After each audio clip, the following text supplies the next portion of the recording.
Eric n'a rien à faire que s'amuser devant son écran, loin de là. Non, je dois vous dire que ça me permet d'étudier, ça me permet de réfléchir, ça me permet d'arrêter de courir et pour moi, c'est fondamental. Et on se souhaite Gmar Khatima Tova. Gmar, ça veut dire qu'on termine. Gomer, c'est finir, terminer. Gmar, G-M-A-R. Gmar, Khatima. Khatima, c'est la signature. Tova, qui est bonne. Donc, on espère terminer avec une bonne signature, évidemment, dans le livre de la vie, demain, le jour de Kippour. Amen. Donc, à Rosh Hashanah, on se souhaite Ketiva Bechatima Tova. Maintenant, on se souhaite Gmar Khatima Tova. Et puis après Kippour, on dira plus Gmar Khatima Tova parce que la Khatima a lieu. Mais cette Khatima, cette signature divine, elle va être scellée. Et donc, elle n'est pas scellée le soir de Kippour, mais elle est scellée à Hoshana Rabbah. Parce qu'on nous laisse encore quelques poussières de possibilités juste après Kippour pour nous laisser le soin de revenir sur nos acquis, puis nous remettre encore en question, même si c'est à, je vais dire, à Kippour, j'allais mentionner une autre fête, mais c'est à Kippour que nous sommes pardonnés et inscrits dans le livre de la vie, et on termine avec la Neila, avec l'espoir d'être signé.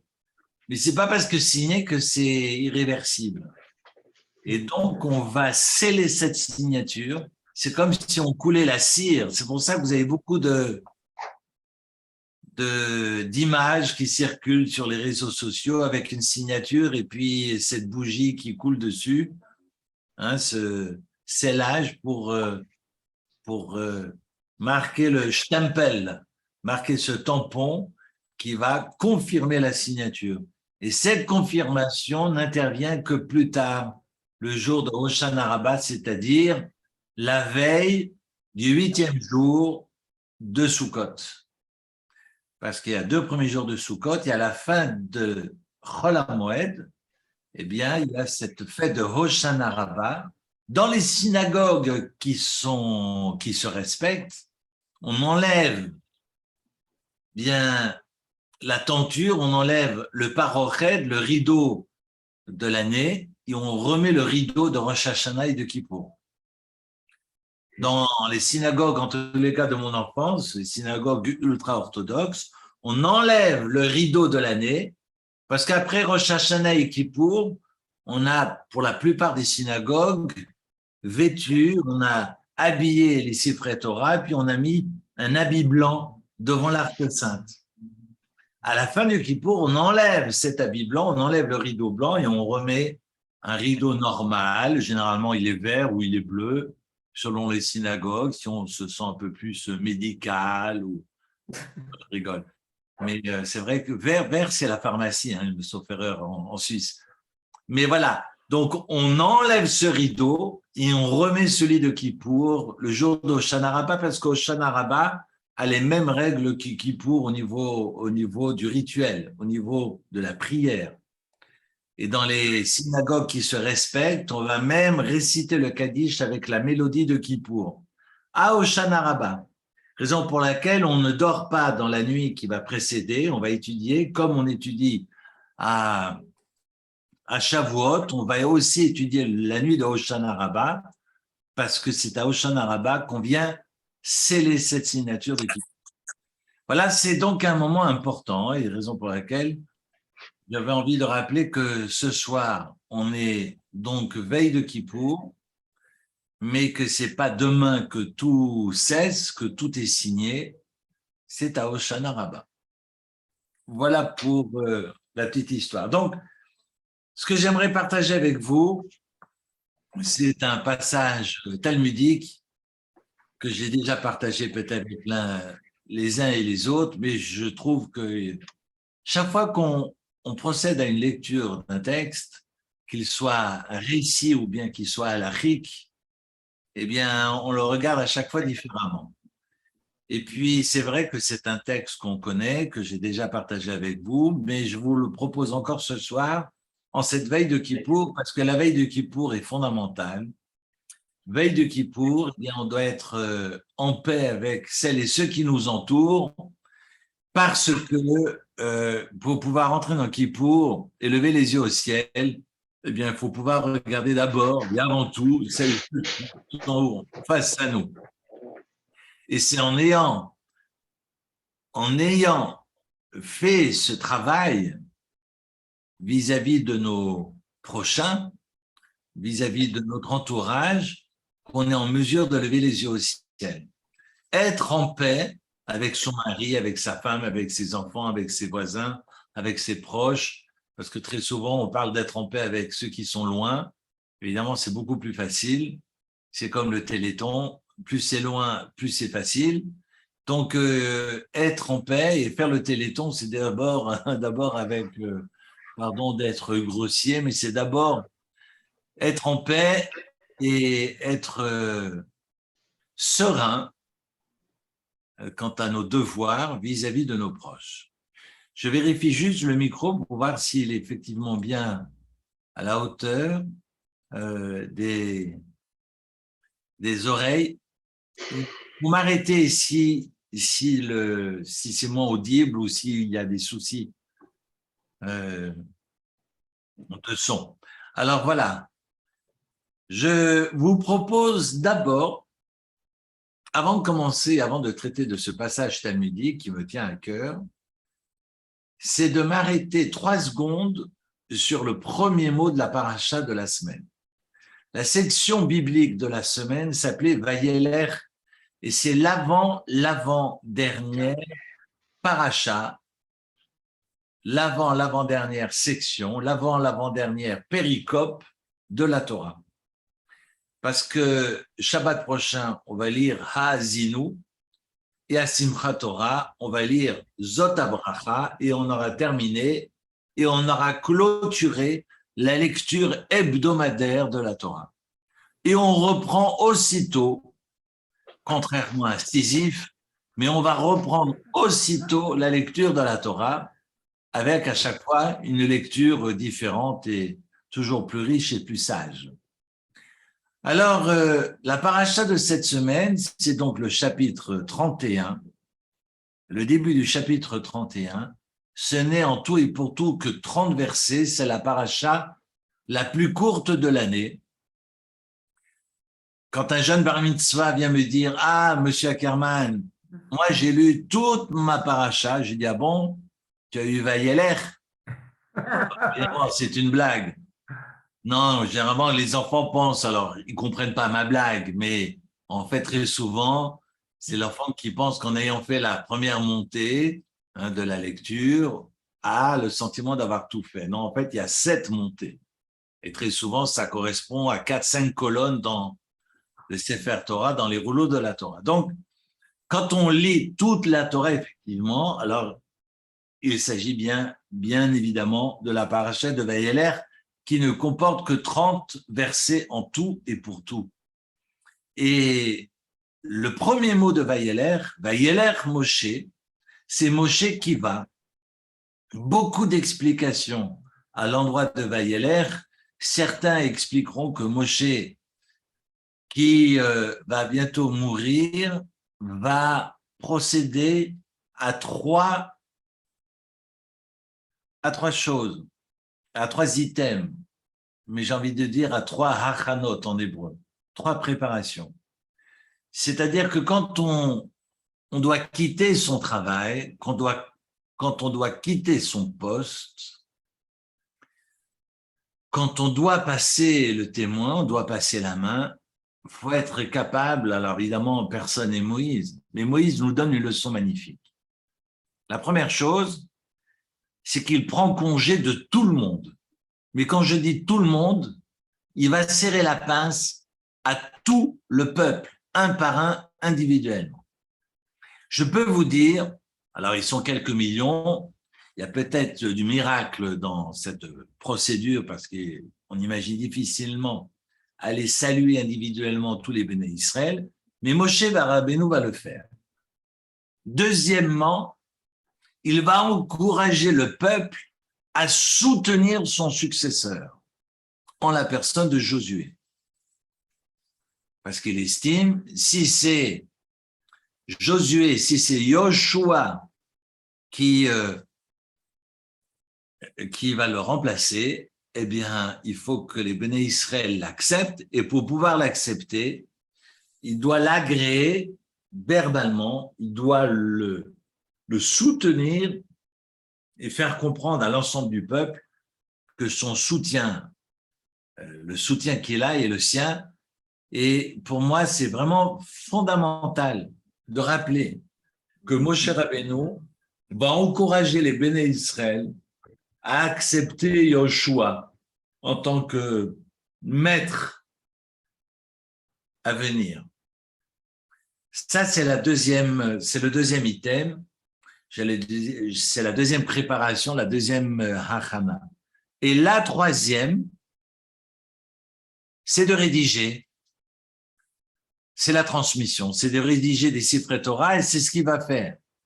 C'est-à-dire qu'il va, et là évidemment c'est un miracle, parce qu'il va rédiger 13 fois la Torah, jusqu'à la fin du chapitre 31, sauf erreur, je vérifie, pratiquement, presque jusqu'à la fin du chapitre 31, pas jusqu'à la fin de la Torah, parce qu'il ne l'a pas encore vécu, mais il va recopier miraculeusement, on dira même que le soleil ne s'est pas couché pour qu'il puisse finir, mais il va rédiger 13 fois le Sefer Torah, pour que chaque tribu ait son Sefer Torah, pour que chaque tribu ait son témoignage, et la 13e retranscription, il va la déposer dans l'Arche Sainte, pour que personne ne puisse falsifier et qu'on puisse toujours aller vérifier dans l'Arche Sainte, dans le Aron HaKodesh, l'original. Quand j'écrivais ce vendredi, eh bien, c'est évident que Moshe a écrit la Torah, dictée par Dieu, et c'est évident que la Torah que nous avons aujourd'hui est la Torah de Dieu. Vous savez, quand on a tout un peuple qui met son nez dans un texte depuis 3500 ans, eh bien, c'est bien difficile. Bon, il est mort en moins 1273. En moins 1273, Moshe. Mais ça fait depuis qu'il est mort que tout le peuple a son nez dans ce texte. Il y a même des rabbins qui connaissent le texte par cœur. Mon père connaissait le texte par cœur. Il rentrait à la synagogue, c'est insupportable d'ailleurs, il rentrait à la synagogue, il n'avait pas encore enlevé son manteau, qui corrigeait le ministre officiel en disant « Non, c'est pas bœuf, c'est bas ».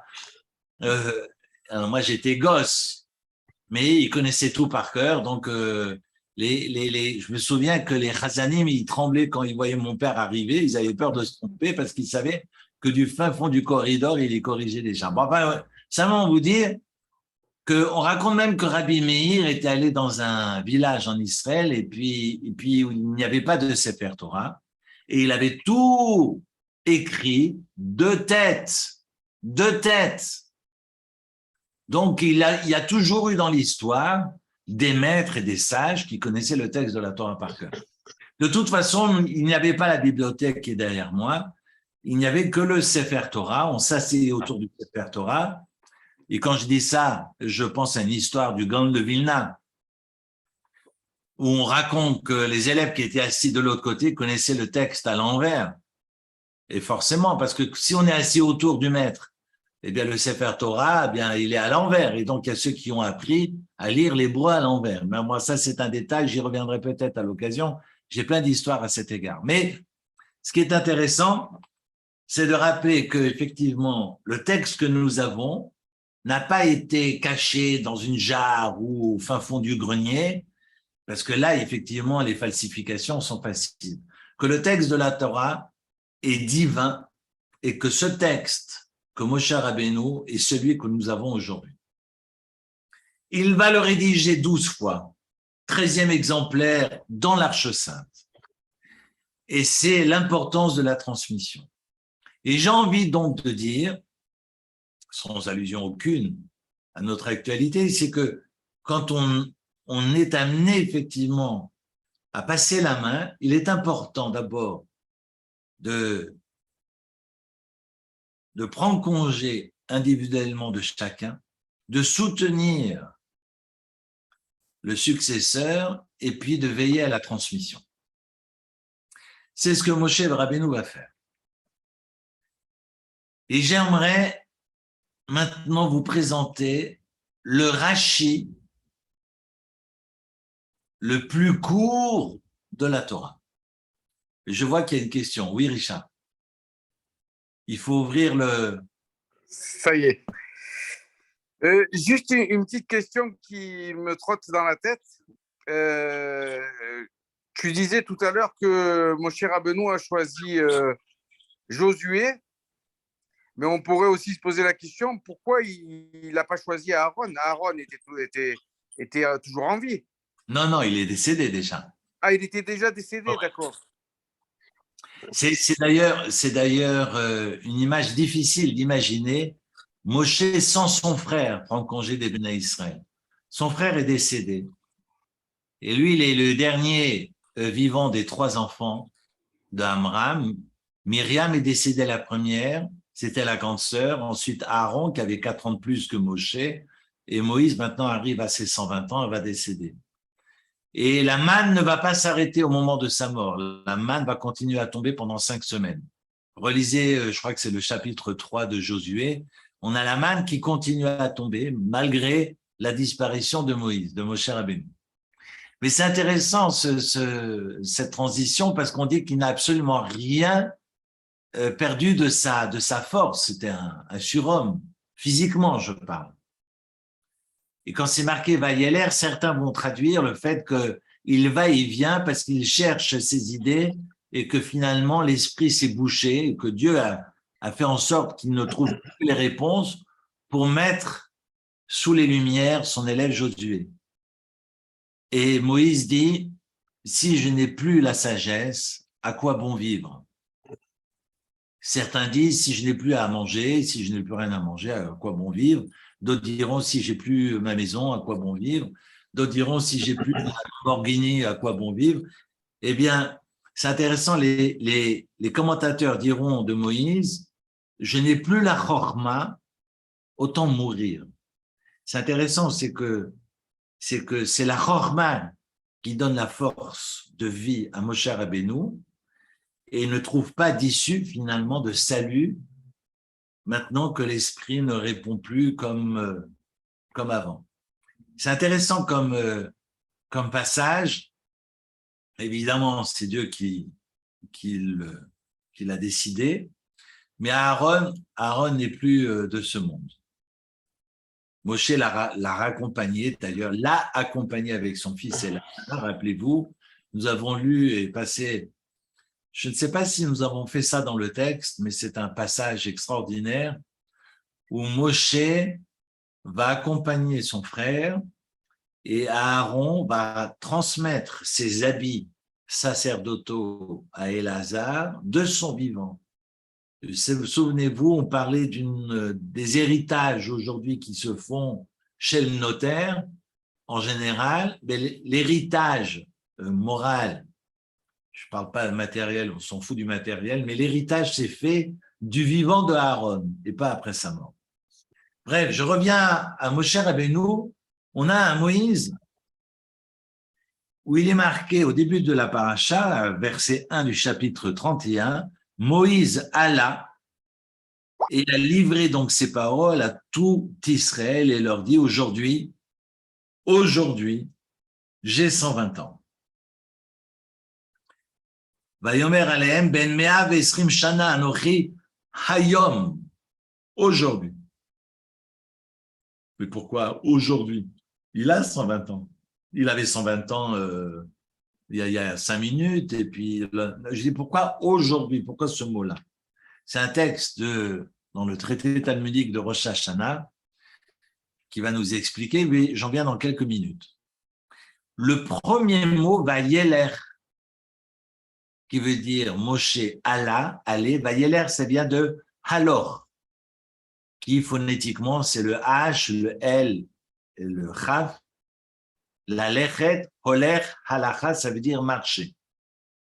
Et donc, il marcha. Certains voient d'ailleurs, intéressant comme ressemblance, parce qu'on a des similitudes, parce que la troisième paracha avant la fin, c'est Vayeler, et la troisième paracha au début de la Torah, c'était Lech Lecha, Abraham, qui est Holer, et là, Moshe, qui est aussi Holer.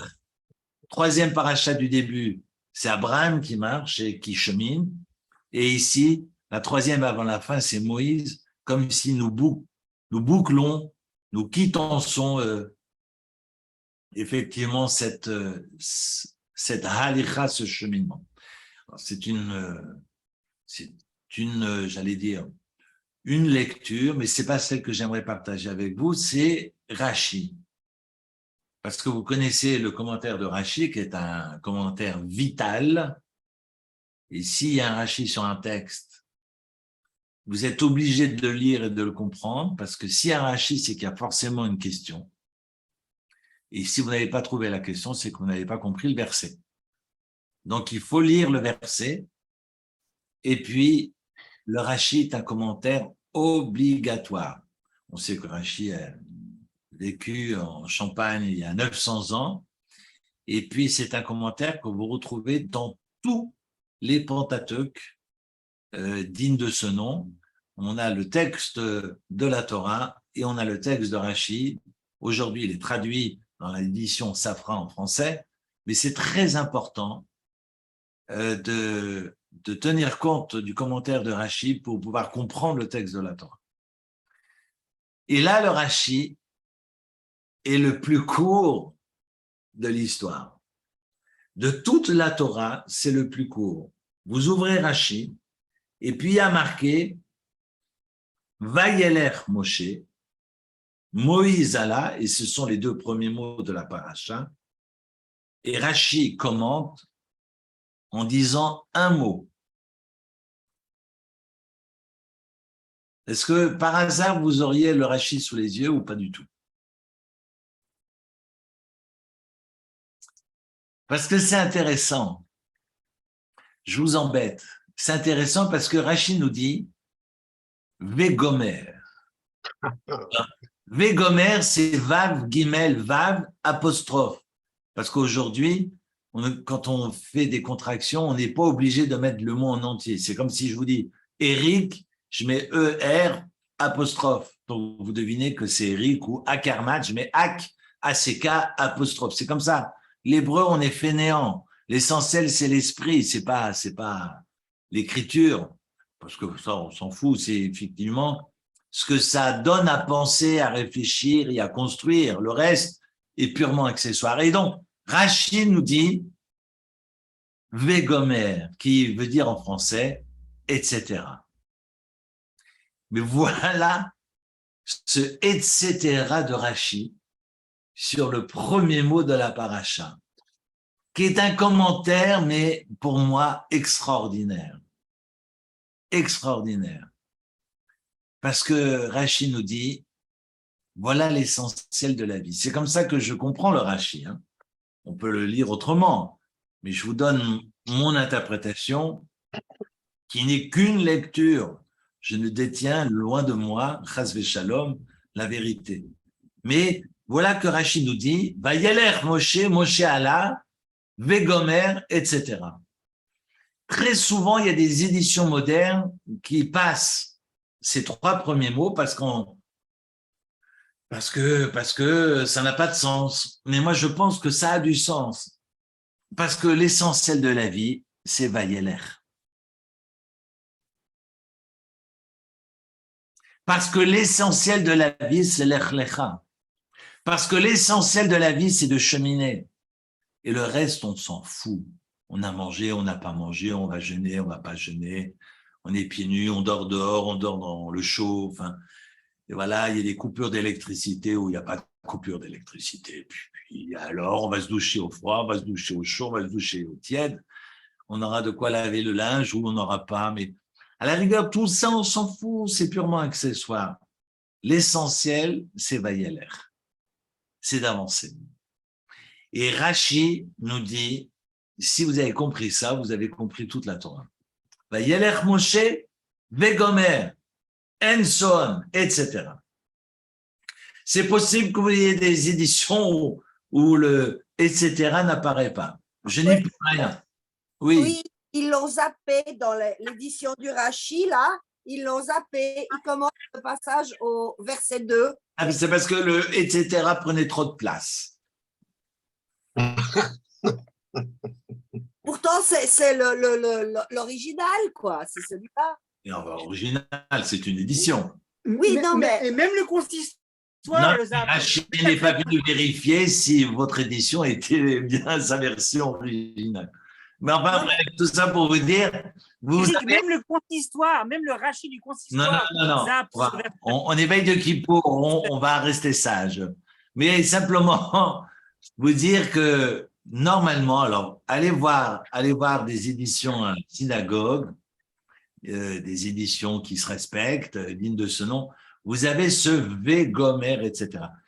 Je vous le montrerai ce Shabbat prochain, Kippour, je suis au marronnier. Mais c'est important ce Vegomer.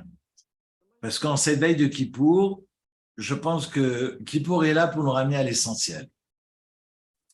Parce qu'on traîne dans les réseaux sociaux, on traîne dans cette course folle du monde, et puis finalement, on en oublie que ce qui est important, c'est la relation à autrui, ce qui est important, c'est la valeur que l'on donne à cette relation, d'être en mesure ensuite de lever les yeux au ciel, raison pour laquelle j'ai partagé avec certains d'entre vous la Haftara de Osée, de Hoshea, pardon, en ce Shabbat Teshuvah, parce que le Shabbat qui est entre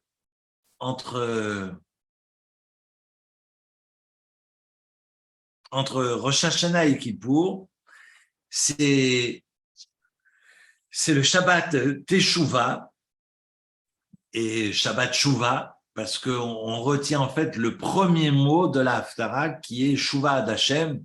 Ce sont ces mots que profère le prophète Hoshea, Osée en français. Et ces derniers versets, au chapitre 14 de Osée, Hoshea nous dit quelque chose d'extraordinaire. Il dit « Retourne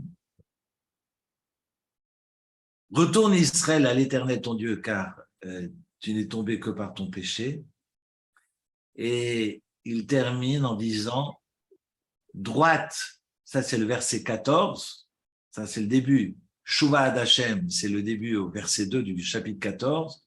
Et le verset 10 du chapitre 14 de Hoshea, « Droite », Yesharim, droite sont les voies de Dieu, les justes, ils marchent fermement, Yelchubam, et puis les pécheurs, ils trébuchent, Yikashelubam. J'ai réfléchi, j'ai partagé ce texte, je n'ai pas arraché sous la main.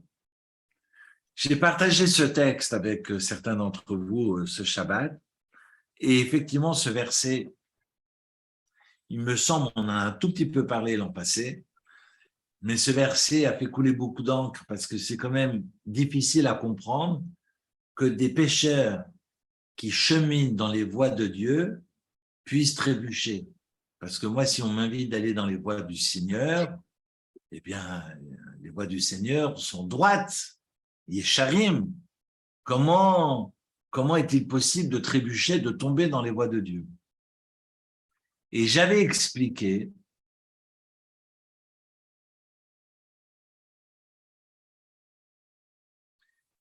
que le fait même que quelqu'un emprunte les voies de Dieu, celles que Dieu exige, désigne à l'homme, ne garantit pas que cet homme ne soit pas un pécheur, ne soit pas un criminel. C'est pas parce que je marche dans les voies de Dieu que je suis au-dessus de tout soupçon. Ça ne garantit absolument rien. C'est très important. Ce verset est extraordinaire. Droites sont les voies de Dieu, les justes y marchent, sous-entendu fermement, et les pécheurs et les criminels et les vauriens, les méchants, Réchaïm, ils cachent Loubam, trébuchent en ces voies. Et ça paraît quand même bizarre qu'on puisse marcher dans les voies de Dieu. Je vais à ma synagogue, je mange kasher, je fais mon Shabbat, et je suis un pécheur. Mais non, je ne peux pas être un pécheur si je suis dans les voies du Seigneur. Et Dieu nous dit, oh, moi je sais ce qui se passe dans la tête de chacun.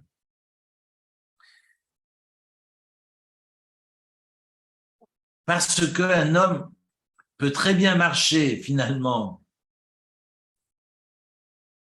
dans les voies de Dieu, non pas que son objectif est de marcher dans ses voies, mais plutôt il y voit des moyens de satisfaire ses propres besoins, ses intérêts. Et là, je ne suis pas dans les voies de Dieu pour être dans les voies de Dieu, je suis dans les voies de Dieu pour servir mon moi, ma personne. C'est pour ça que le prophète dit, il cache l'oubam. C'est pas parce que tu es dans les voies de Dieu que tu es sauvé. Ça ne veut absolument rien dire. Je suis acteur, mais ça dépend de l'intention et ça dépend de l'état d'esprit dans lequel je suis. Alors, Vayeler, Moshe nous apprend d'abord à cheminer, et puis l'esprit dans lequel je chemine. Pour moi, il est fondamental. C'est sûr que j'ai envie de dire, si le pécheur emprunte les voies du Seigneur, emprunte les voies de Dieu, et qu'il y trouve un avantage pour ses bêtises, eh ben, il n'en reste pas moins un salopard.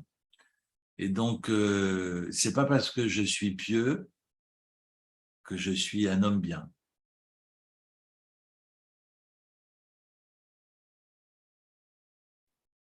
I am very sorry.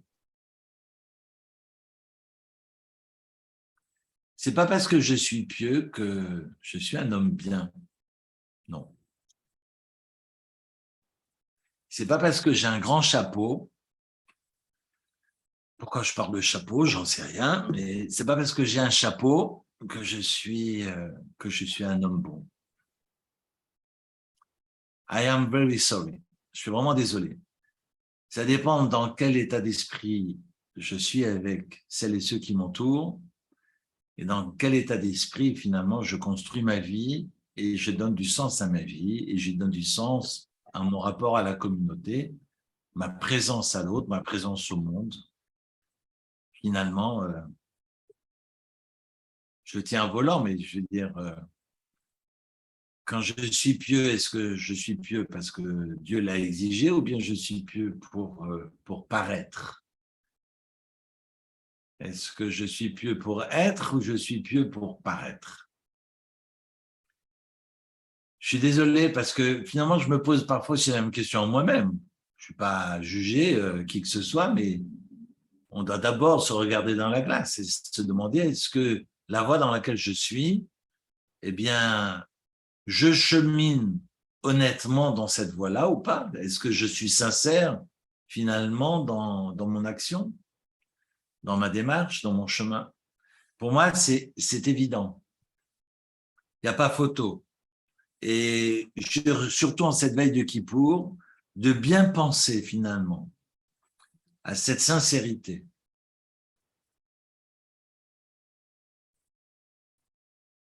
Et vous savez, j'arrête pas de lire des textes depuis quelques jours sur la tchouva, sur le repentir. Mais la tchouva, c'est une seconde. C'est rien.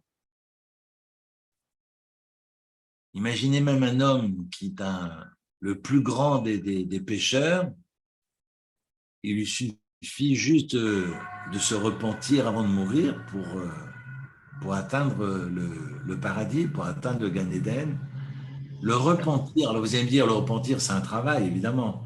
Mais si je suis réellement sincère et que je regrette, je reconnais mes erreurs et que je les regrette juste avant de mourir, eh bien, ces péchés se transforment en mérite, en schouillotte, disent les textes. Ça fait réfléchir. Vous aimez bien parce que la teshuva, finalement, c'est pas grand. Vous allez dire. Excuse-moi, Eric. Oui. C'est la loi écrite ou la loi orale qui dit ça?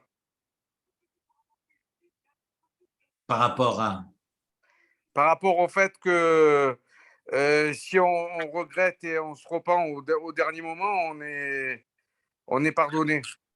Mais toute la Torah nous demande Shuva ad Hashem, Veishiv. Oui, mais quand même, quelqu'un le texte que nous avons lu ce Shabbat et la semaine dernière, ce sont des textes qui nous invitent à faire Teshuvah. Dieu ne peut pas nous obliger à faire Teshuvah, mais si je fais Teshuvah, je dois me confesser. Et si je me confesse et je fais mon bidou et je suis sincère, eh bien, les portes du ciel s'ouvrent. Mais les textes ne disent que cela. Donc, ça veut dire qu'on peut faire chaque jour de sa vie du mal, un mal atroce même, et que le dernier jour de sa vie, on dit à Hachem, je me repens du mal que j'ai fait, et voilà, et on est pardonné. Ça, je m'excuse, mais j'ai du mal à être d'accord avec ça. J'ai du mal à être d'accord avec ça. Mais évidemment, moi non plus, je ne suis pas d'accord. Là, on est déjà dans du calcul. Là, on n'est pas du tout sincère. Et donc, ça ne vaut absolument rien. Ben voilà. On est d'accord. On est d'accord. Évidemment, là, on est dans de la manipulation. Je suis totalement hypocrite dans mon action. Ben, ça, Dieu le voit. Et j'ai beau vouloir me repentir, ça ne vaut absolument rien. Mais le vidouille et finalement la teshuva, j'ai envie de dire, c'est énorme. Mais en même temps, on nous disent les sages dans la tradition orale, et puis les prophètes, toutes leurs exhortations, finalement, ne demeurent que là. Repentez-vous, revenez vers Dieu. Il suffit de revenir pour que... Alors évidemment, le jour de Kippour agit aussi sur la personne. On ne fait pas un Kippour correctement sans être transformé en sortant de la fête, soit.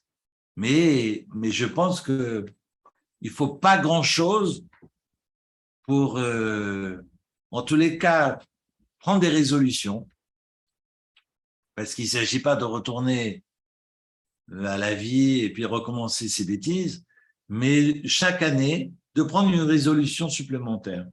Pas une résolution inaccessible d'imaginer qu'on va se lever tous les jours à 5 heures du matin et courir toutes les synagogues pour faire sa prière, parce que comme le 1er janvier, moi, tous les 1er janvier, je jure que j'irai faire de la gymnastique.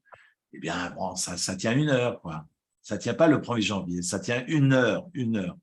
Donc, non, mais plus sérieusement, de prendre une résolution qui demande pas beaucoup, mais en tous les cas, dans lequel on va s'engager.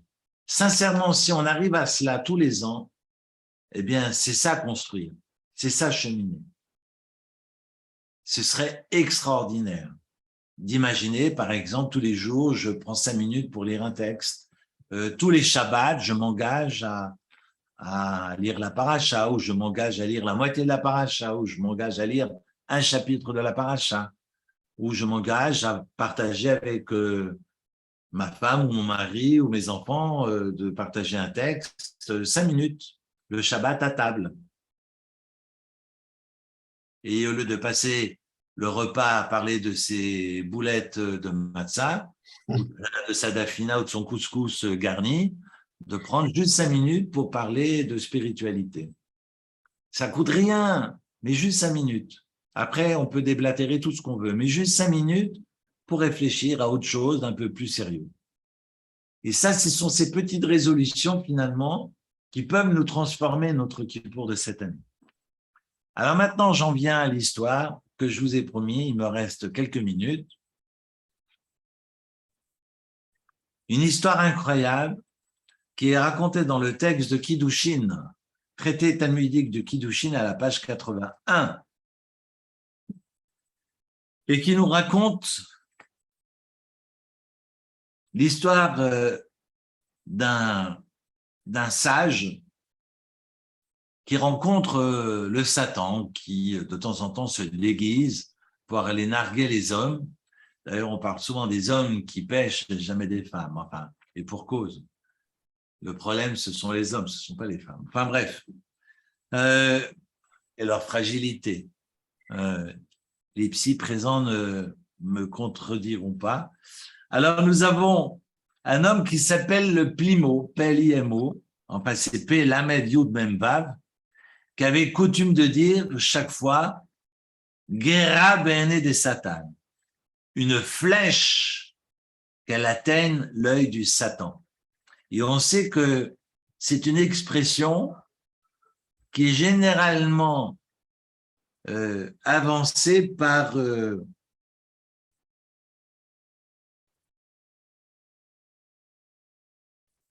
ceux qui pensent être au-dessus de toute fragilité sexuelle, qui ont la maîtrise de leurs instincts, qui, comme on le voit dans deux exemples qui précèdent avec Rabbi Meir et Rabbi Akiva, qui pensent être au-dessus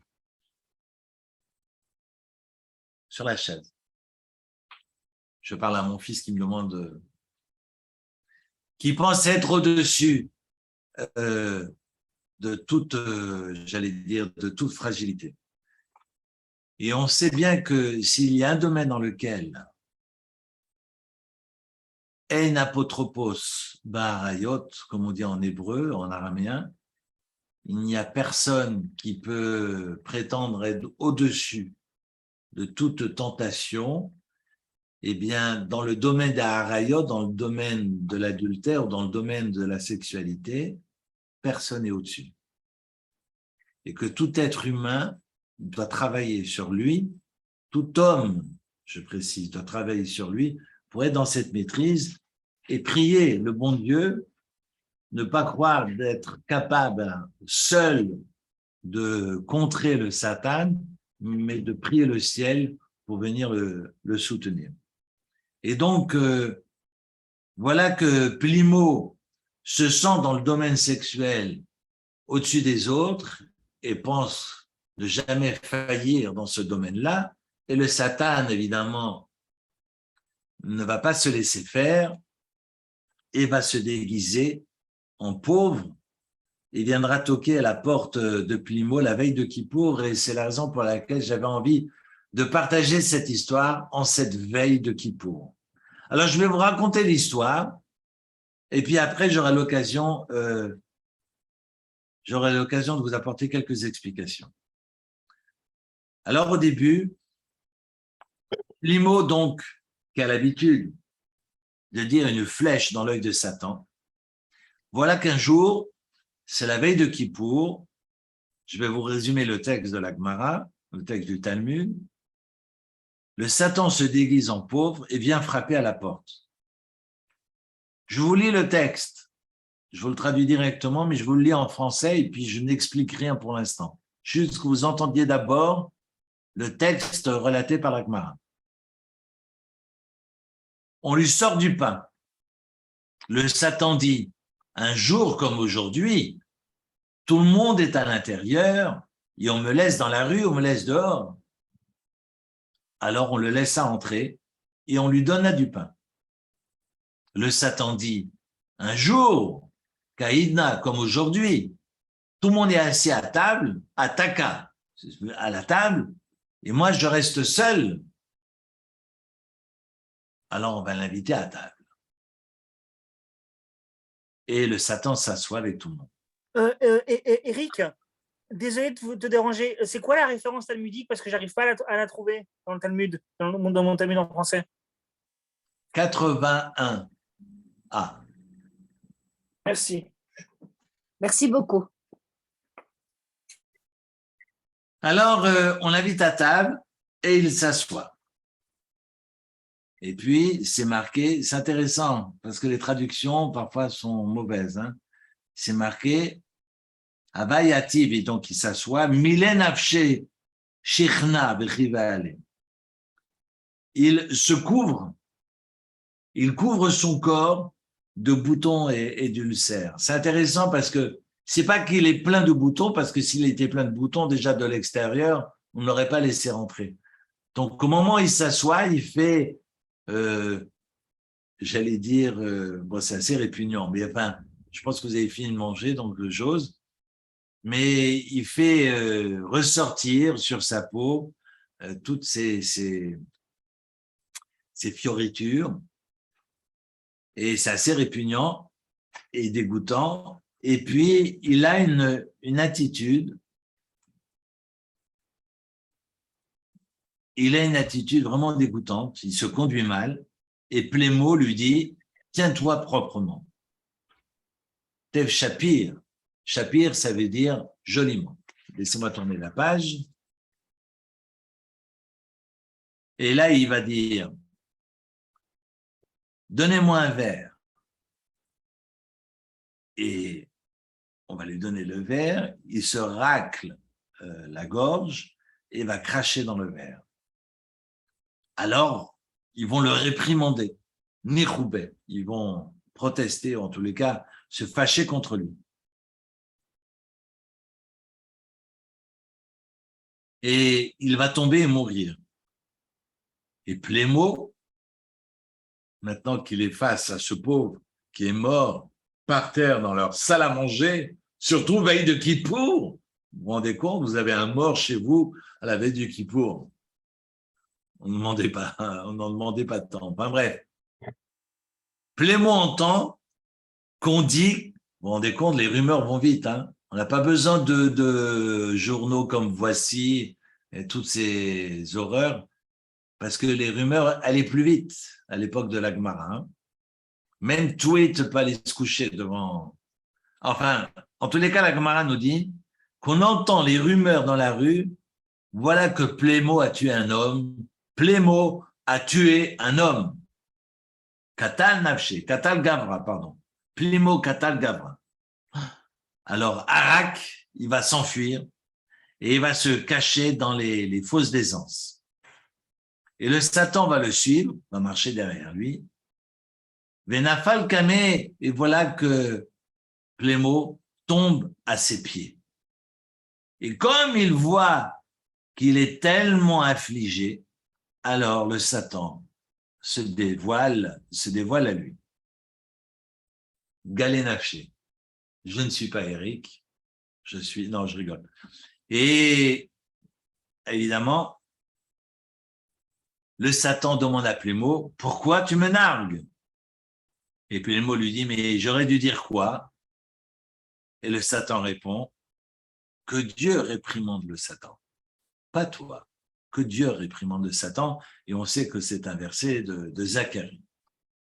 Un texte, évidemment, à brûle-pourpoint, qui est assez difficile à comprendre, et on se demande, mais que vient faire ce Satan à narguer Plémo, alors que vraiment, il est affairé à manger, à être attentif, à respecter les lois veille de Kippour, parce qu'on sait que il y a une séouda, un repas qui est fondamental, veille de Kippour. C'est important de jeûner correctement le jour de Kippour. Donc, c'est important de manger correctement avant. C'est pas comme Tisha B'Av. On sait qu'il y a deux repas fondamentaux, Soudat Mitzvah, c'est celui de Purim, parce qu'il y a une mitzvah de michter, de festoyer, de faire un festin le jour de Purim, et puis on est obligé également de manger correctement veille de Kippour. C'est pour ça qu'il ne faut pas manger vite, voilà, la seule fois où j'étais pas bien à Kol Nidre, c'est que j'avais fini de manger 2 minutes avant. Ça, c'est pas bon non plus, parce que si vous chantez, et que vous êtes ministre officiant, il faut s'arrêter de manger une demi-heure avant, parce que sinon vous avez le niveau d'huile. Non, je rigole. Bon, enfin bref. Donc il faut en tous les cas, c'est une mitzvah de manger correctement avant Kippour. C'est intéressant que on sait que Kippour est une fête qui va nous pardonner dans nos fautes commises dans les lois qui nous incombent dans nos rapports à Dieu. C'est-à-dire que les fautes commises dans notre rapport à Dieu, je n'ai pas respecté Shabbat correctement, je n'ai pas mangé cachère, mais ça n'a de sens que si j'ai réglé finalement et si je suis en paix avec les hommes. Je ne peux pas lever les yeux au ciel si je ne suis pas capable de regarder la personne qui est en face de moi. Donc, je dois soutenir ma communauté, je dois soutenir celles et ceux qui m'entourent avant d'aller faire le malin, avant de faire les malins à la synagogue. Moi, le premier, mais on doit vraiment être attentif à cela. Faire les malins au temple, à la synagogue, et puis dans tous les lieux de culte, eh bien, ça n'a de sens que si je suis en paix avec ceux qui m'entourent. C'est la base. Sinon, Kippour ne sert à rien. De toute façon, Kippour n'est pas un mechaper. Mechaper, Kippour, c'est le même verbe. Kippour ne pardonne pas les fautes commises dans notre rapport à l'autre. Kippour, lo mechaper. C'est pas moi qui le dis, c'est le Talmud. Donc, ça ne sert à rien si j'ai volé, si j'ai vexé quelqu'un, si j'ai fait honte, si j'ai fait du mal, du tort. Ça ne sert à rien d'aller pleurer dans mes prières à la synagogue. Pour établir les choses, il faut d'abord aller s'excuser. Et pas « je m'excuse », mais « excusez-moi », parce que j'aime bien cette traduction de l'anglais, me fait froid dans le dos, « I am sorry », mais qui est intraduisible en français. Mais j'aime bien juste de rappeler qu'en français, on ne dit pas « je m'excuse », mais « excusez-moi ». Bref, le rapport au mendiant. Ben, le mendiant nous donne l'occasion justement d'être en paix avec l'autre. Et c'est quand même extraordinaire qu'on a une chance inouïe dans cette histoire. On n'est pas obligé d'aller chercher le mendiant dans le 32. C'est le mendiant qui vient toquer à notre porte. Quelle chance! On n'est même pas obligé d'aller le chercher, c'est lui qui vient toquer à notre porte et vient nous annoncer, vous voulez faire une mitzvah veille de Kippour? Ben voilà, j'ai faim. Alors, on prend une miche de pain, on lui jette et on ferme la porte. Magnifique. Comme ça, au moins, on est sûr d'être pépère à la table veille de Kippour et de manger correctement pour faire la mitzvah. Mais c'est ça la mitzvah? C'est d'ouvrir sa porte, donner un bout de pain et fermer?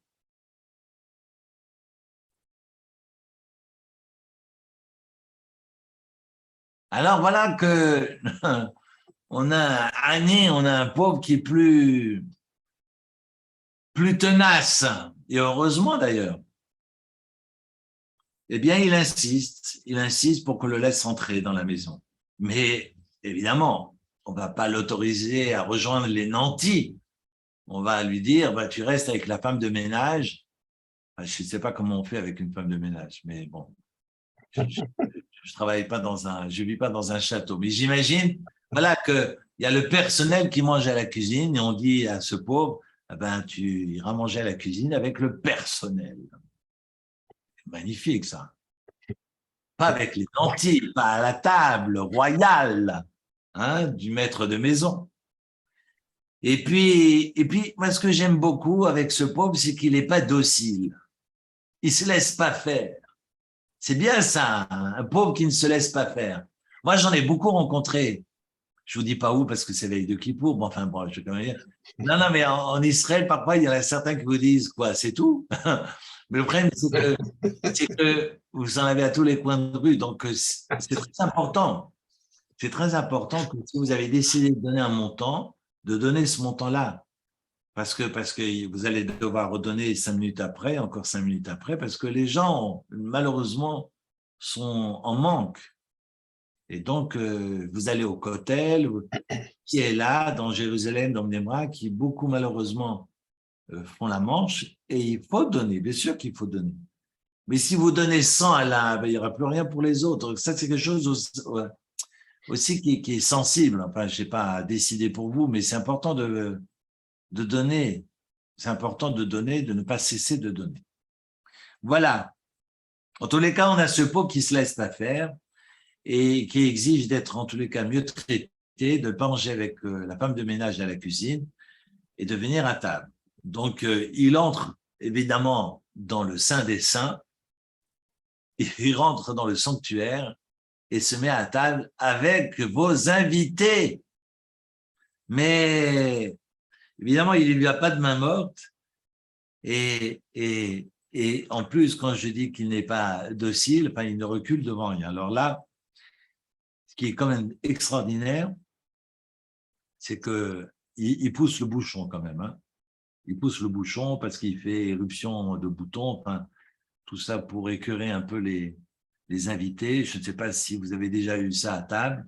Enfin bref, en tous les cas, veille de Kippour, je ne sais pas si vous aurez l'appétit. Mais il en profite pour racler le fond de sa gorge, cracher devant tout le monde, se gratter le visage. Enfin bref, il se fait réprimander. Ben, j'aurais réprimandé pour moins que ça. Et puis il tombe et il fait semblant de mourir.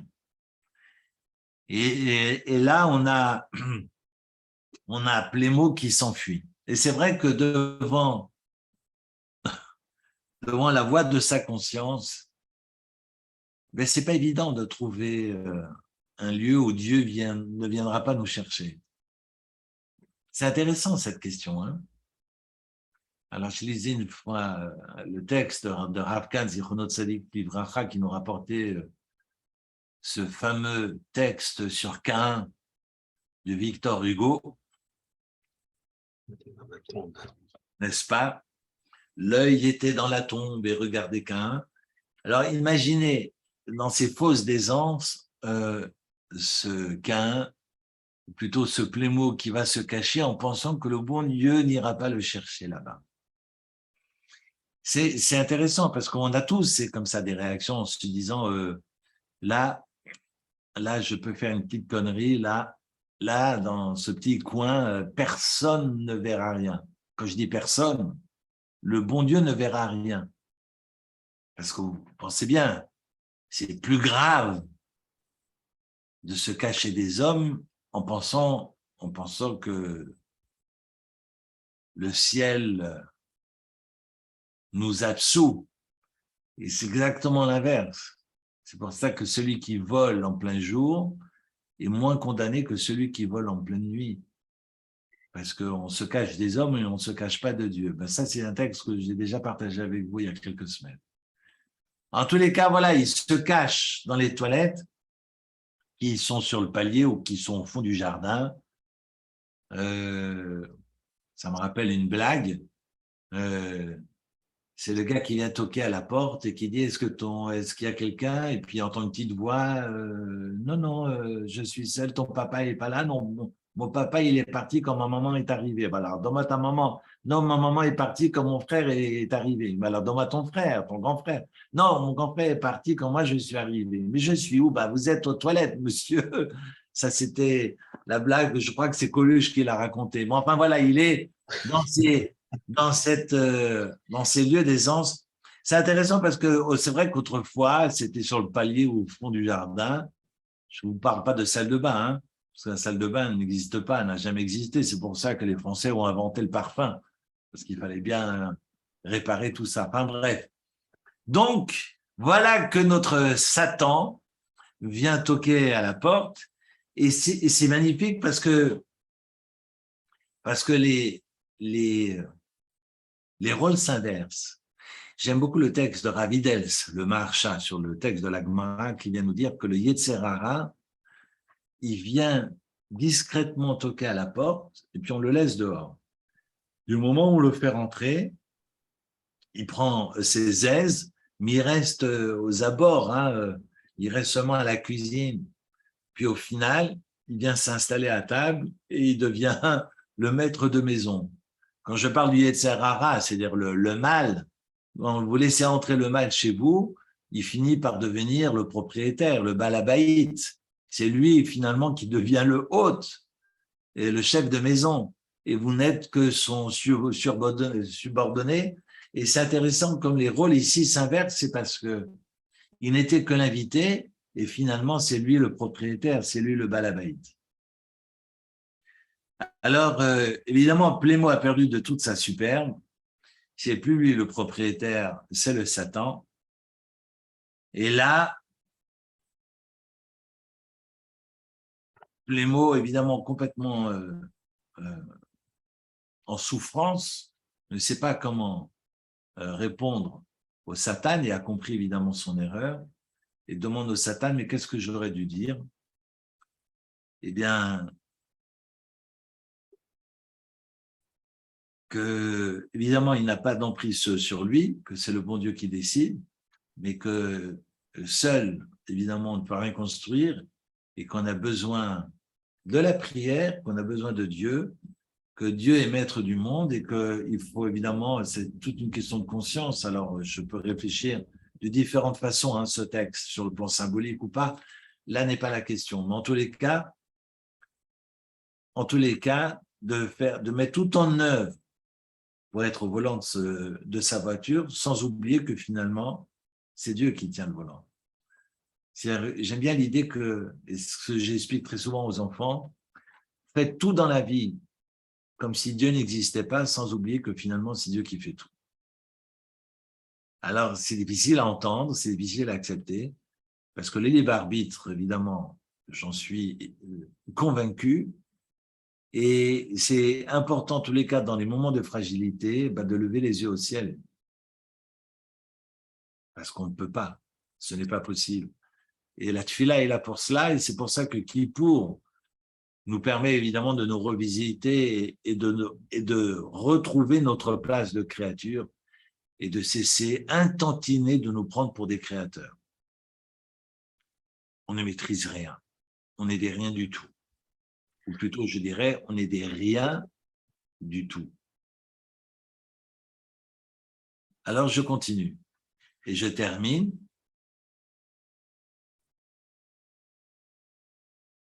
Que, évidemment, les fautes commises à l'encontre de Dieu ne sont pardonnées qu'après celles commises à l'encontre des hommes, et que si on n'est pas attentif à autrui, eh bien, ça ne sert à rien d'aller prier à la synagogue.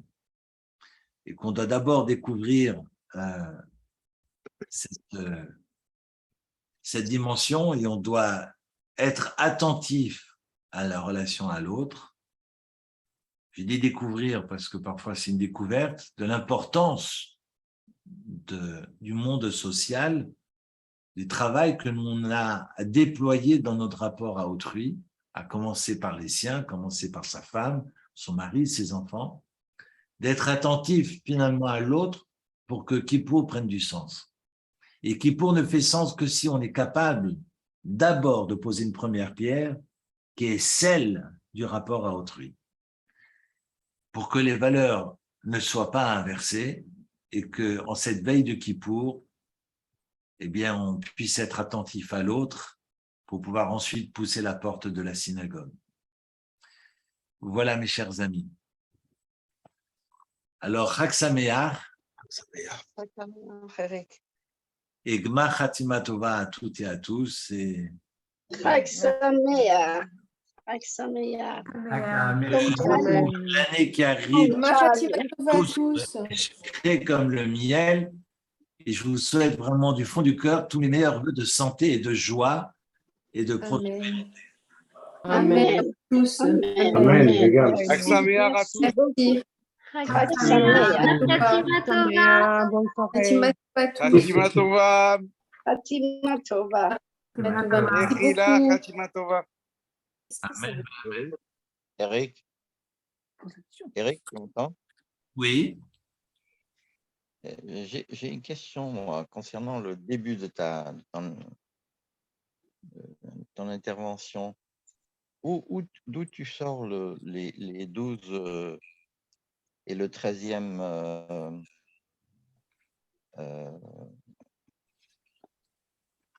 Alors, Farim, ce sont les Mefarshim. Je regarde juste si c'est la Gemara ou si c'est pas la Gemara. Je te dis ça tout de suite. Attention, je vais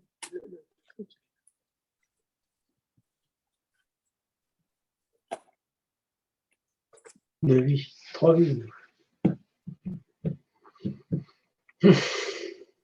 Je crois que c'est la Gemara dans Vavavatra. Je ne suis pas sûr, mais je dois encore vérifier.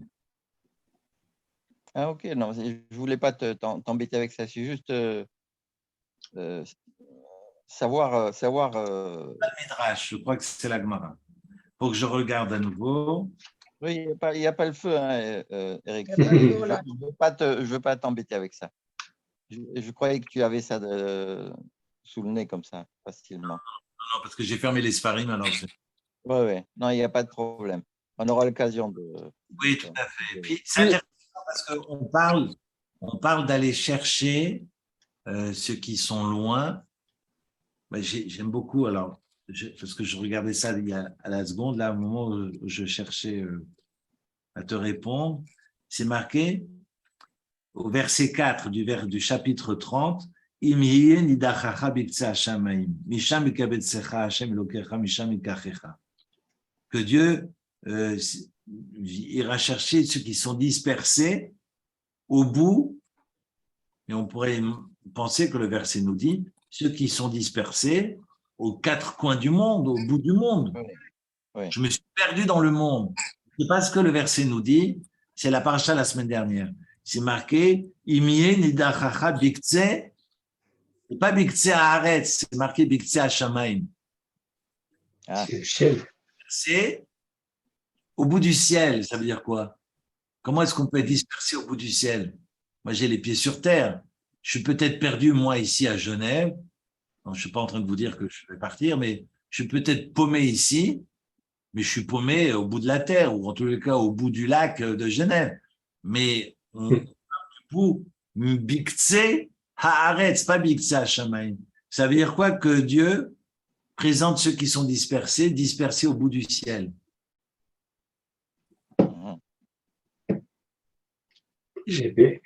Après la vie, quoi. Non, mais c'est parce que j'étais dessus juste avant le cours de ce soir. Ce biktseh hashamayim, c'est génial.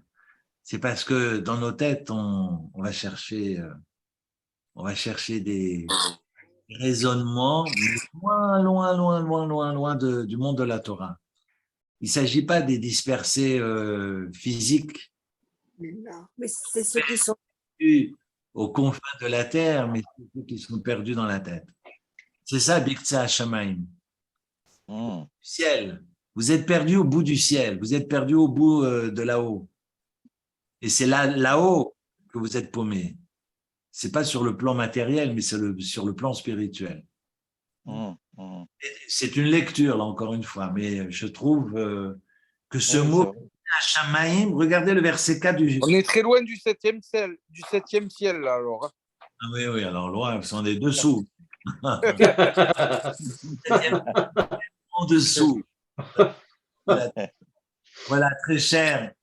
Alors, juste une dernière question, une dernière petite question, parce que je n'ai pas totalement fini avec l'histoire de Josué, parce qu'il y a encore quand même quelque chose qui me trotte. Le choix de Moshe Rabbeinu sur Josué, on peut le qualifier comment? Il le choisit par son affect, ou il le choisit parce que c'est le meilleur élève de tout ce qu'il a? Non, c'est le bon Dieu qui l'a choisi. Parce que lui, il ne voulait pas. C'est ça. Alors, Moshe Rabbeinu se réfère à Hachem pour savoir que c'est Josué qui doit lui succéder. Parce que il ne voulait pas. Il ne voulait pas au départ de Josué. Non pas qu'il n'était pas d'accord. C'est pas moi qui m'a accepté. Mais quand il a vu la réaction de Pinchas, qui va empaler ceux qui se donnent, qui se vautrent en public, eh bien, il dit, ben voilà, c'est ce zèle-là qui est, parce qu'il est jaloux, il veut remettre de l'alliance ici-bas, c'est Pinchas qui doit être finalement le tenant et ceux qui viendra remplacer et guider le peuple pour entrer en entendement. Et Dieu, c'est pas dans la violence de diriger le peuple. Ça sera Josué. Ce sera Josué. C'est intéressant, hein, parce qu'on dira que Pinchas, finalement… Exactement, oui.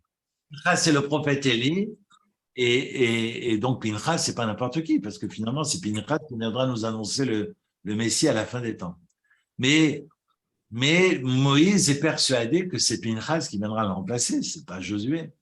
Et Dieu dit non, Yoshua. Et tu vas faire la smicha, tu dois poser les mains sur Yoshua parce que c'est Yoshua qui va être béni et qui va te remplacer. Et c'est le texte de ce Shabbat. Et donc, il va demander au peuple de soutenir le futur chef. Oui, C'est Yoshua est sable, la- terre. C'est important, c'est important. C'est important de soutenir les responsables. On nomme, Yoshua a vécu avec. Parce qu'on rentre encore dans le débat.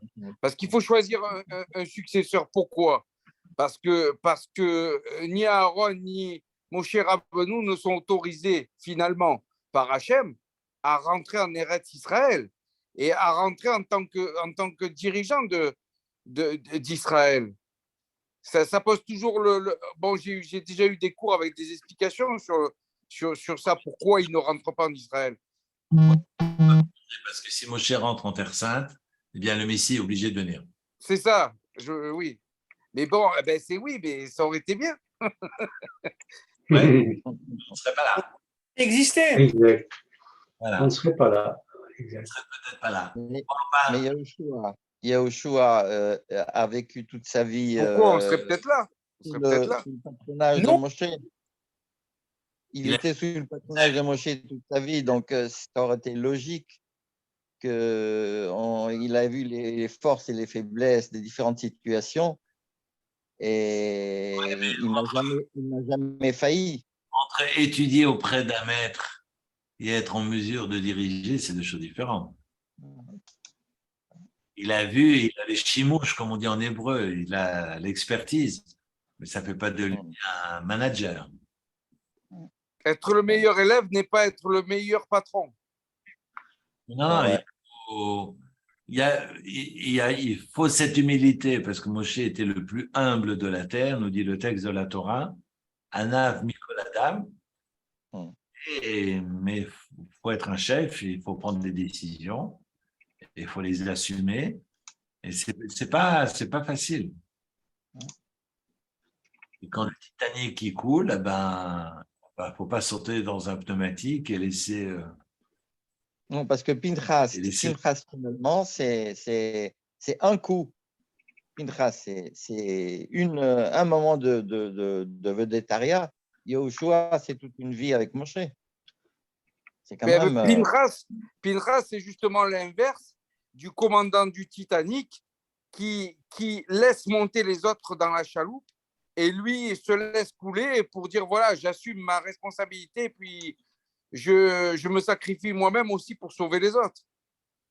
C'est pour ça que Pinchas n'a pas été choisi, parce que la jalousie et parce que la suffisance fait que. Non, c'est pas le cas de Pinchas. C'est pas le cas de Pinchas. C'est pas ce que tu disais tout à l'heure, c'est qu'il y avait une forme de jalousie. Non. Pinchas, c'est pas le cas. Pinchas, non, il parle de la jalousie, pas de sa jalousie à lui. Il dit Dieu est jaloux et puis il va absolument pouvoir sauver le kavod de Dieu. Mais d'accord. c'est comme le cas du prophète Élie, qui va agir au nom de Dieu. Et puis après, Dieu va lui dire, mais est-ce que je t'ai demandé de faire ce que tu as fait? Tu l'as fait pour toi ou pour toi? Parce qu'on a effectivement un prophète Élie qui va dire, oui, mais c'est ton alliance qu'ils ont bafouée. Quelle alliance? Mon alliance ou ton alliance? Mais oui, mais ce sont tes bamotes qu'ils ont salis. Et Henson, et puis le bon Dieu va lui dire, t'as rien compris. Et va le condamner d'ailleurs à être présent à toutes les Brit Milot, à toutes les circoncisions, pour prouver au prophète Élie que les Béné Israël n'ont jamais abandonné justement l'alliance de Dieu. On en reparlera. Chers amis, Oui, c'est un Merci. débat vraiment intéressant. Machatima Tova, Eric. Toute la famille. Bonne fête à tous. Bonne fête à Eric, tous. il y a bien Kippour à Beth Yaakov. On peut venir à Kippour, Beth Yaakov. oui. Oui, bien sûr. D'accord. Eric, Bonsoir. J'ai trouvé des commentaires qui mentionnent le etc.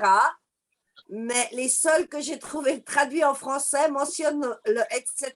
comme disant qu'en fait, Rachid n'a rien à dire. Faux. Est-ce que je pourrais avoir quelques précisions? Alors, pas maintenant, mais on fera ça de visu, avec plaisir. Parce que je peux saisir un peu mieux. Oui, bien sûr, avec plaisir. Colto. Bonsoir.